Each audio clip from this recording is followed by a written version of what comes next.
Hello, everyone. My name is James Burkhart, and this is The Political Divide.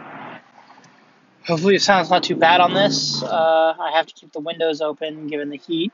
Uh, but I'm talking today about an ongoing issue that's been ongoing for over a year now. Um, but I want to take a different approach to it. So I'm talking about the Mueller investigation with this one. And I wanna try to provide a perspective why, for those who don't understand why liberals find this such a huge topic. I want to explain why we do. I want to explain why I think actually the evidence we've been given against Trump is pretty poor, and why framing it as an investigation of Trump is a really bad and political way to approach it, because this investigation came out of real crimes that had already been committed. Um,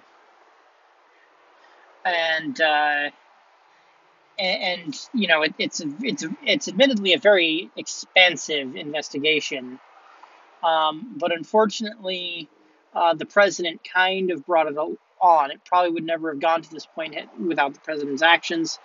I want to just kind of note, the president, every step of the way, has kind of made the worst move, the move that made him look the worst.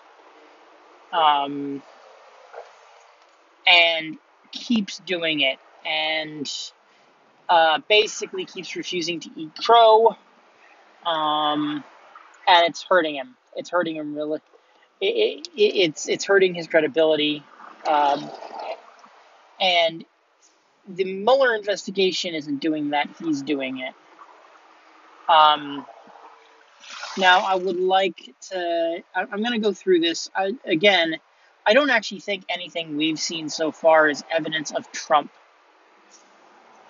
is evidence of actual Trump wrongdoing, except potentially in obstruction of justice charge, not for lying or anything, but actual obstruction of justice. But that's going to require some real study of intent, uh, um, things that Trump refuses to answer questions on. So uh, we're going to have to. And things keep getting muddled, and so I want to just kind of talk about why, where the way some people phrase, both on both sides, people are framing it as an investigation of Trump. It isn't. Why I think it's a good thing that it's happening. Why it should keep happening. Um, and any idea that they haven't found any evidence is bunk. It only looks that way if you're framing it as an investigation of Trump himself. Um, so Uh, First thing you have to kind of remember with this whole investigation is what started it, and that is that. And you could say, this all based on a bad warrant. If you want to try to go a bad FISA warrant, if you want to try to make that claim, uh, please note, uh, this is the law as it is. We are we. I thought we were in an administration that was all about law and order. The FISA warrants have been used in this fashion, in a political fashion, with politically motivated evidence for as long as they've existed. Um, and normal warrants will use this kind of evidence, this kind of shitty evidence too. Please do not think that there is anything special or unique about these warrants. There isn't. And the idea, we got the head of the Foreign Intelligence Committee saying that there was a massive problem with this warrant right after he shut down amendments that were trying to correct the problems in this warrant. So when you tell me that you have a problem with this warrant, I agree with you. There are problems with this warrant, but it was obtained lawfully. And from the perspective of what is known as signals intelligence, uh, it had to have, there was actual evidence there. I can't go into it deeply, but this FISA warrant was renewed several times, which suggests that we've actually verified some of the information. Signals intelligence, it's a weird process. You get this kind of political biased information because any source you have, it doesn't matter who it is, your source will be biased. And so when you get this information, you get a dump of information, you can verify a few things independently, and then you go to this is what we've been told. This is how this process works. Signals intelligence process works even before FISA. And so then what you do is you then begin your investigation to check out those things that you can't independently verify, but are the real meat of the intelligence. And you work to verify them. And traditionally, if you can't verify anything else, the investigation stalls, it doesn't renew, and move on. If you can verify something, that's when it gets renewed and you keep going and you keep verifying more things. And that's how you work through raw intelligence data. You don't just get verified intelligence data. So in this case, we had some contractor. He was getting examined by a FISA warrant. He had taps on his devices. They were pulling the data from his devices, and from this investigation, the CIA knew. I think it's the CIA knew that General Flynn was lying prior to Trump being sworn in. I believe it was after the election, but prior to Trump being sworn in, Flynn made his comments that he has not had any contact with Russian dignitaries, and they knew that was a lie. And they went to the FBI with it. They said, "Hey, we know this is a lie." And that led around to, I believe the information was leaked. It was over a year ago now. I don't know. I can't remember a lot of the details, but I remember, then it came out that Flynn had lied. He left the administration, and the FBI was investigating Flynn as to whether or not this amounted to a chargeable offense. And Donald Trump went to Cohen and said, the then FBI director, and said, "I think we can just put this, Flynn thing, something like that." I can't remember the exact words. I think we can just put this aside or let this go. His critics will say this is him directly attempting to obstruct justice, that he knew there was a criminal act that occurred and he was trying to cover it up. His supporters will say he didn't realize the severity of what he's, as a political outsider, he really didn't understand the severity of what he was asking for. He may not have realized how much of a crime was being committed. He was just, as a businessman, kind of just going, "Hey, look, he's gone, he's out. Let's just let this go." As a businessman would try to do. Both are convincing to me. I don't know where he lies. I know that there's this recent questionnaire where conservatives are really hammering, why do you need to know, his state of mind doesn't matter with the Cohen, with the Russia investigation, in the Muller investigation. His state of mind firing Cohen didn't matter. The problem is that he's given at least two different stories as to why he fired Muller. And unfortunately, if it's for one, it's a real big problem. If it's for the other, it's not a problem at all.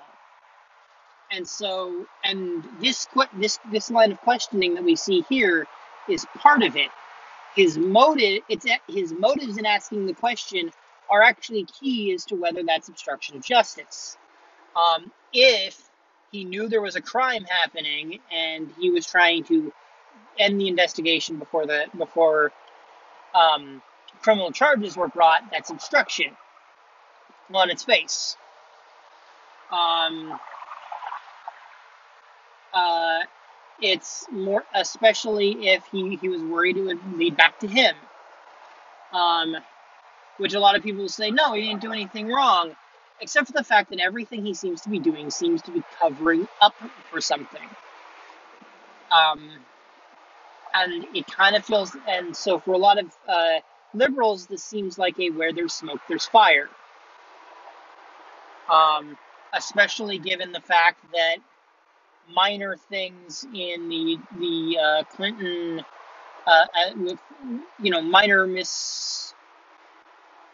minor missteps in the Benghazi handling statements have led many conservatives to believe, to lead to 13 investigations and a 24-month long, 2 years of investigating Benghazi, 2 or 4 years investigating Benghazi, which was a relatively minor embassy attack from the perspective of previous administrations,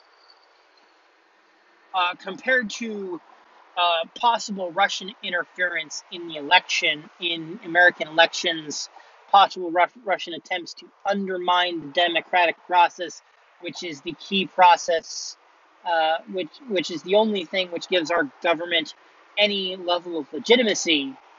And then to say, now let's just not investigate this, that's a really big concern to a lot of liberals. So we move forward. So he tries to move this. May or may not have been obstruction. I'm kind of leaning towards probably it wasn't. There are those who say no. It's a very much a kind of mob style, like be ashamed if it caught fire kind of thing. No, honestly, I have to agree with Trump, with the Trump supporters here. Trump is a blunt instrument. And I'm not entirely sure that that's how he would have gone about it if it was about anything criminal. But that's why we want to know. And you move forward. So we move forward a little while later, and I might screw up the timeline here. I'm just going to mention. I'm gonna abandon an idea of trying to say when things happened, and I'm just gonna note instances and how it gets really sketchy. So we have the Flynn. Flynn is fired. And then there's this investigation ongoing, and then James Comey is fired. The then director of the FBI is fired from his position as director of the FBI, and it starts off. It's really, it makes sense. They put out a whole letter from so Sessions um, uh,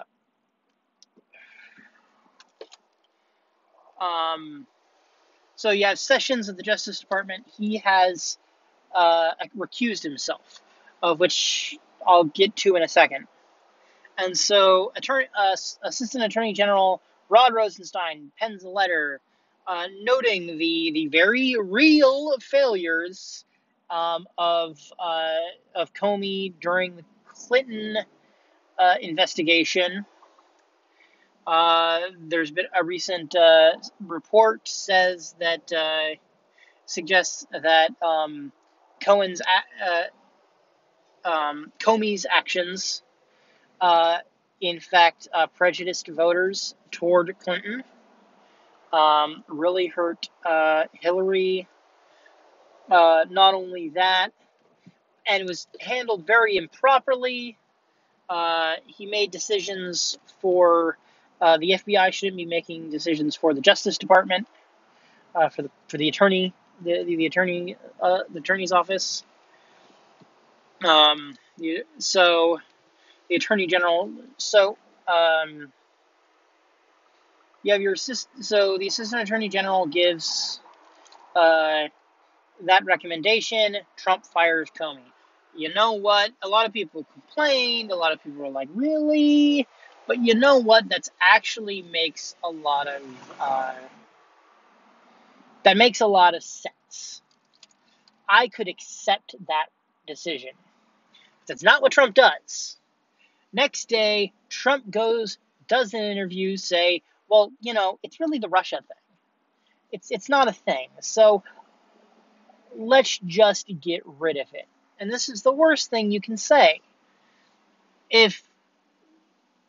Because there are a lot of people who think the Russian thing was going to involve you at some point. If you know you're innocent, last thing you want to do is fire everyone involved. That just makes you look guilty. And so that's a very solid reason to not. And so that's no longer a solid reason. And because it's from Trump's, you have to assume that what was said before was a prepared statement. It was a lie. It's been said since that Trump, ordered that letter written. Like he didn't request an opinion from the attorney general. He told them what to tell him. Supposedly, I really actually don't know. So,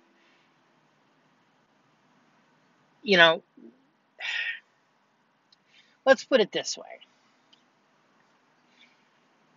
If I am the chief of police,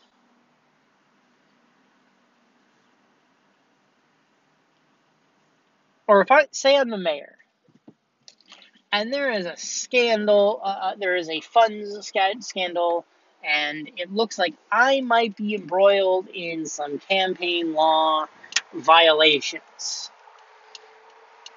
I didn't do anything wrong, but they might. But the investigation is probably going to at least look at me at some point. If I then go fire the chief of police, there are gonna be some questions. Or if I fire the lead investigator investigating the campaign issues, there are gonna be a lot of questions. And what Trump did by not staying on script is invited those questions to be asked and made those questions a lot more visible. I'm gonna pivot back to Sessions for a moment. So Trump hired Sessions. The Russia thing was kind of become a thing at this point. I guess, given Trump's commentary, I guess Russia was a thing at this point. He hires Jeff Sessions to be the Attorney General, and Sessions recuses himself from the Russia investigation, primarily because I believe the official. There are a couple of reasons why he would want to do this. Either he believes he might eventually become a subject of the investigation, but actually it's more likely it sounded. I think that's what I originally was thinking. But I've looked into it, and I believe his official reasoning is he believes he will become. He may be called to testify, or become or at some point be subject to the investigation himself because he was involved in the Trump campaign. And that's just good legal practice. In theory, he doesn't need to. He's not required to. But by doing so, he keeps anyone from thinking there's something sketchy going on. Because really, in the end, that's what Trump needs to be doing, is convincing everyone that nothing is wrong. And he's blustering about how there's nothing wrong, and then he goes and does a bunch of things that suggest to everyone that there's something wrong. For instance, he has repeatedly noted how he wants to fire Jeff Sessions because Jeff Sessions was very disloyal in performing best practice, law enforcement best practice by recusing himself from any leadership in the Russia investigation.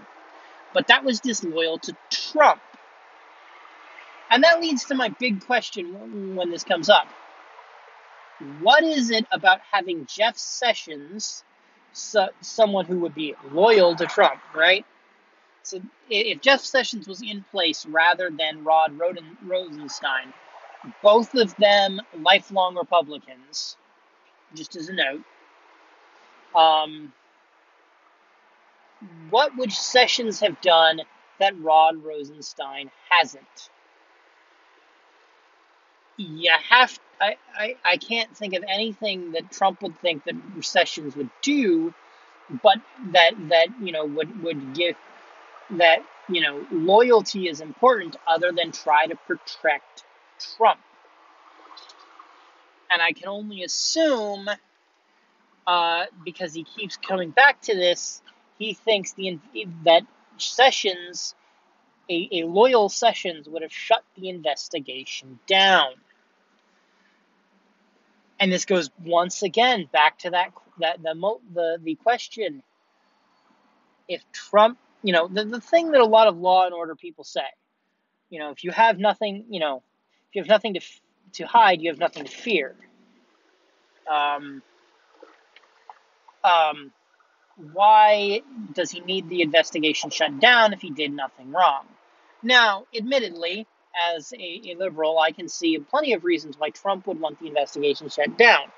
Mainly because law enforcement in America does not play fair.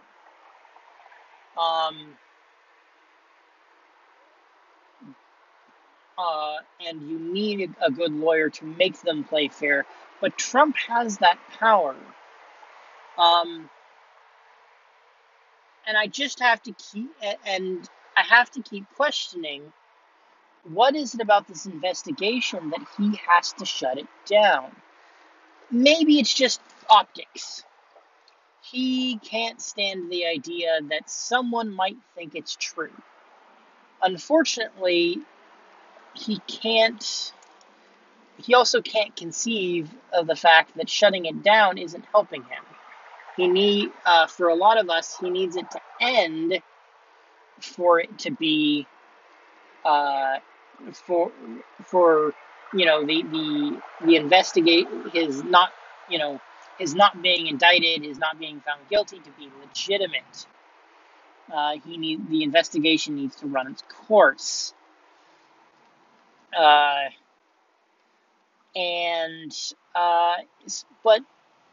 his constant harping that Jeff Sessions not being in charge of this investigation is disloyal suggests that, he believes Jeff Sessions would have been better for Trump, which means, and I can't help but feel that means he thinks that there is something that Jeff Sessions would have overlooked. But there isn't a good solid evidence yet. Not that's been presented to me as a member of the public. I don't have any inside sources. So I cannot, he hasn't been found guilty. I can't say he's guilty. I can't even say what crimes he might have been subject to. But then if you keep going, it keeps going. So, Muller is appointed, and he's harped again and again on how this is a witch hunt. Greatest witch hunt in history, he said. Which, let us note, Benghazi was a 4-year investigation with zero most of those years by a Republican-controlled Congress, if not all of them. And the result of this massive run, zero indictments, not enough evidence to convict anyone. It's the big scandal, and no one is. It was one of the big scandals, and there was no evidence. The email thing, long investigation, a lot of condemnation of behavior. In the end, nothing, and you might have been able to get one conviction out of it, specifically Hillary. Though I don't think Comey was lying when he said he didn't think a prosecutor would bring charges. But you might have had charges against Clinton, and Clinton alone. We've had a 1-year investigation. We've had guilty pleas, I think, from 3 people. We've had a number of other people indicted. Now, granted, most of those indictments are more for show than anything, and in fact may have hurt the case long term. But that's beyond the scope of this video. But we've had, crimes have been unearthed, real crimes. Pleas have been inserted. Manafort is indicted. Manafort, in an attempt to, Manafort, being human, has gotten his bail revoked for egregious violations of the conduct you'd expect of someone acting under bail. It's really bad. So don't tell me this is a witch hunt. If you're looking at Trump, yes, it's a witch hunt. But then so was Benghazi. But that's not what you guys wrote. That's not what people are talking about when they say they're talking about an investigation that is casting a net and has gotten several people. So there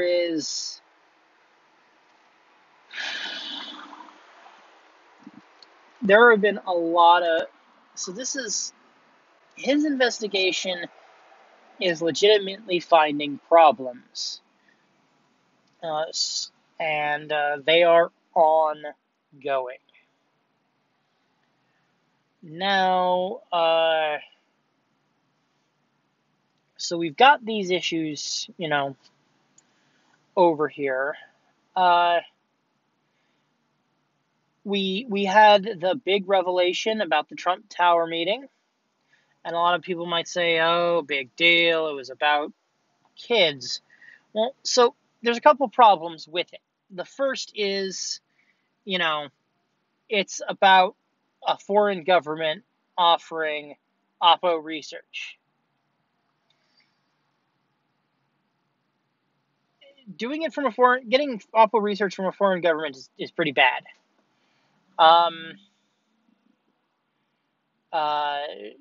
In the election, that's clear. I'm not sure how we haven't had an indictment against which one was. I'm not sure which one that was. Was that Don Jr.? But he put him out there. It's like this is everyone was looking for evidence of Russia involvement in the Russian election. Here it is. The problem is that there was a Republican, I believe it was Gore, during the Bush-Gore fight, but within the last, within the last 20 years here, since the 90s, we actually had a clear example of someone who was offered, secret hacked research, documents of the other side um, that could easily have been. There was no necessarily suggestion that it was a foreign actor or a state actor doing this. This was just a. But what happened is at that time they immediately reported it rather than accept that, rather than talk to them about it. They immediately accepted it. They turned that over, and that is what you should do if you don't want people to question your election results. It's especially something you don't want you don't want to happen if you're already questioning the election results, and you don't want people to question the election results, and you don't want your opponents to question the election results.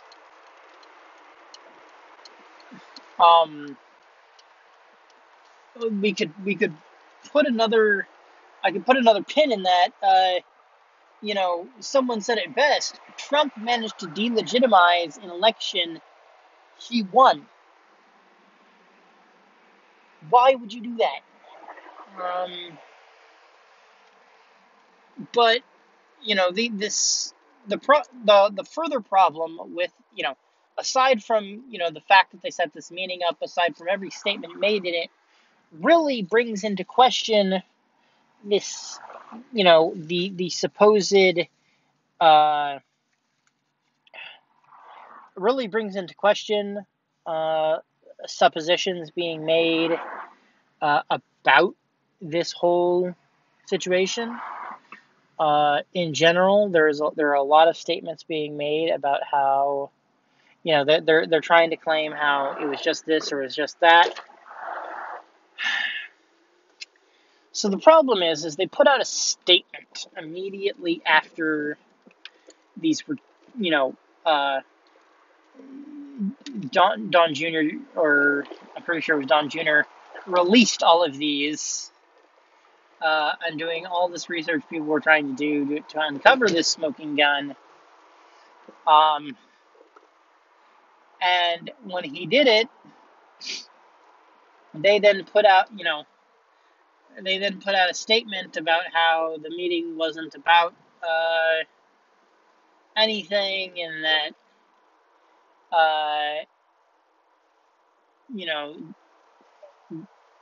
and how President Trump knew nothing about it. Small problem, it turns out all of that was a lie.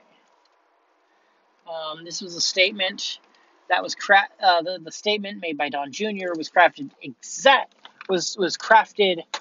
by President Trump, despite the claims that he knew nothing. He wasn't involved in the statement. Like, it's just petty lies at that point.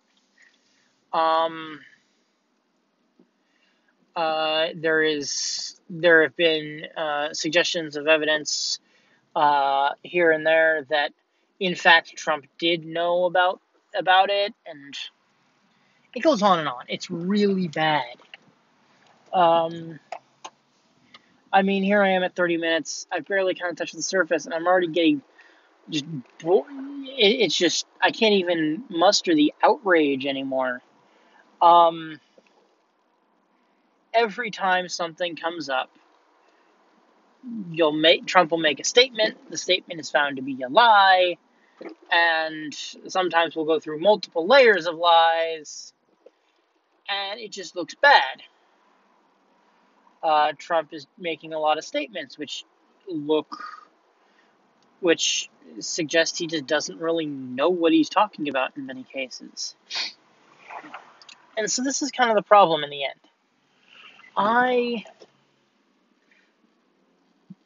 People say, give Trump a chance, be civil with the president. This is, or what they've been saying about Trump from the beginning. We need to respect the president. What they said throughout the Bush years, what they said throughout what they've been saying since the Trump administration started: be civil. We must respect the president.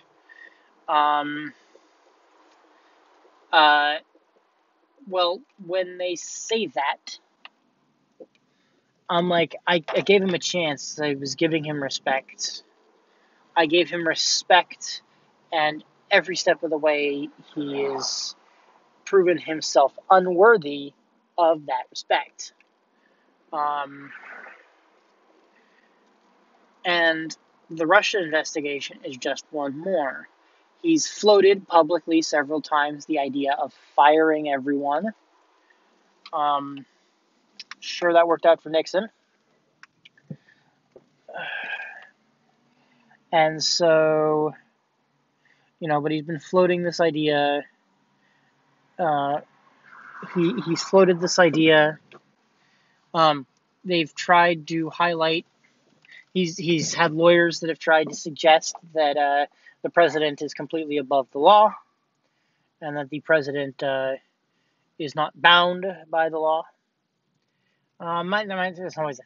He has absolute pardon power, and he cannot obstruct justice. Once it became obvious that obstruction could be proven, it very quickly transitioned to, well, the president cannot obstruct justice. Yes, he can. He might not be able to obstruct justice as it relates to other people, but he can certainly obstruct justice when it comes to himself.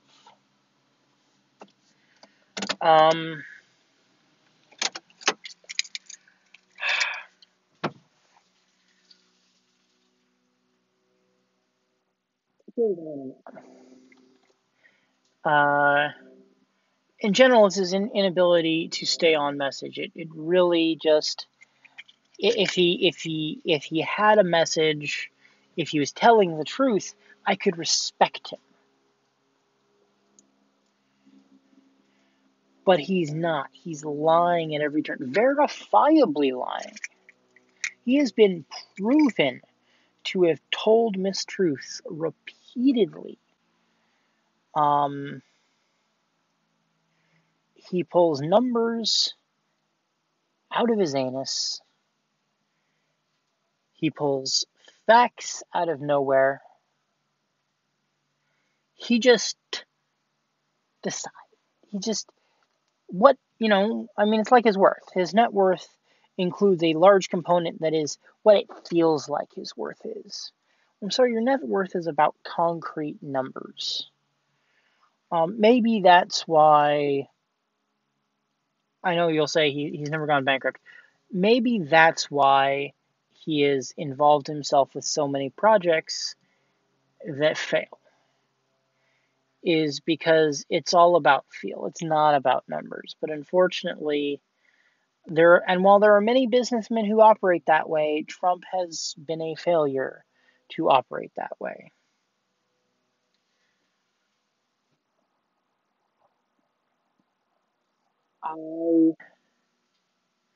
I want to respect my president. I want to respect this president. But he's undermined himself at every turn. And I have to say that. He is undermining Congress's ability to do things. Congress keeps putting together, bipartisan compromise bills that'll solve the issues he says he wants solved, and then he says it's not enough. It needs to be more hardline. We need to strip out all of the moderation, all the moderate ideas in this. This needs to be a hardcore Republican idea, and it's all or nothing, and it's a problem.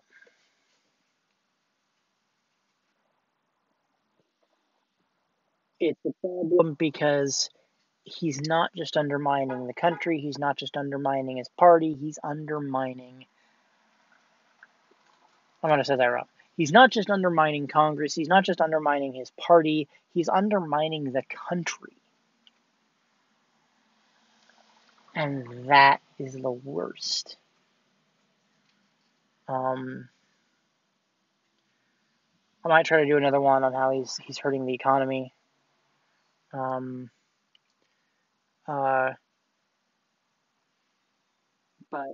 until then, keep talking.